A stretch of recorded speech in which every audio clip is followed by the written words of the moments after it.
video, I think it's from the early 2000s, from a British astronomer named Paul Cox, and he is showing a live broadcast of the transit of Mercury across the sun. This was one of my first rabbit holes ever when I started just blogging on Forbidden Knowledge News, and I was so excited about this. It's still crazy to me, and it's still something I bring up every once in a while because it's one of those pieces of evidence that you find that is so profound and so telling. Still, you can't verify it, but there's something to it. And what I'm going to do is I'm going to go and look for the video after we finish the recording because it's hard to find. It's still on YouTube because I found it the other day. What it is, basically, this astronomer Paul Cox is showing the broadcast of Mercury over the sun. He's talking about it, talking about how glorious it is and giving all the scientific data. And then all of a sudden he goes, and you see that big orb right next to the sun. Yeah, well, that's our second sun. NASA doesn't talk about that. They don't like to talk about it. They don't want me to talk about it, but it's there. That's our second sun. And he just goes on to talk about Mercury again.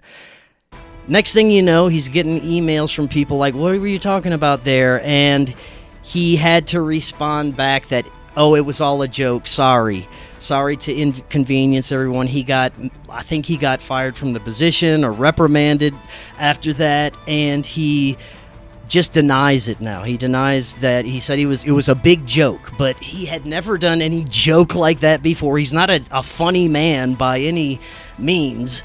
So it's... Astronomer? Yes, an astronomer. Wow. So it was crazy, man. So I'm going to play that video for everyone as well, and I'll leave the link if you guys want to check it out too. I'll send you the link after the show. Okay, I was able to find the video, but it's horrible quality. It's the only one I could find anywhere, and it's someone else filming their screen showing the broadcast of the Slew astronomer discussing the second sun. So this is the best I could find. Apologies, but here it is. Mercury, so many interesting, fascinating facts of astronomer Now, you may be asking yourself, what is that large brown thing to the right of the sun? Well, that's our second sun. I don't know if you knew that we had a second sun, but there it is. It's normally hidden from view.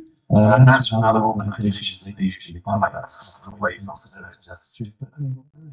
But that's pretty nuts. Oh, yeah, for sure.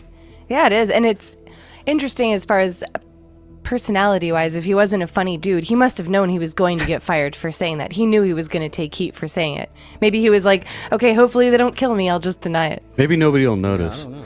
Yeah, I always thought it was interesting, too, and I haven't heard a satisfactory answer to this yet, but how we see Venus in the morning, we shouldn't be able to see it like that. If it's the sun reflecting off of planets, why are you seeing the sun come up behind Venus, but you can see Venus and it's the brightest star in the morning? That doesn't make any sense. If it's between us and the sun, you shouldn't be seeing it any more than Mercury or any of the other ones that are supposedly in between there.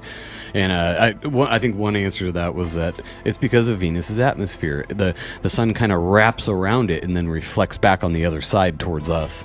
So you see the mental gymnastics of some of these things where people are starting, like you said at the beginning, people are starting to notice things now, and they have to kind of like catch up and make these. But it's fine. If it comes from NASA, the vast majority of people are going to be like, that's what it is then. Obviously, you retard. It's Venus's atmosphere. That's why you can see it, in front of the sun, but it's shining like a star. Okay. Yeah. And then they leave it at that. Yeah, so there's too many things about what we're told about our cosmology that make absolutely no sense. I'm sure you guys heard of the flat earthers that went to Antarctica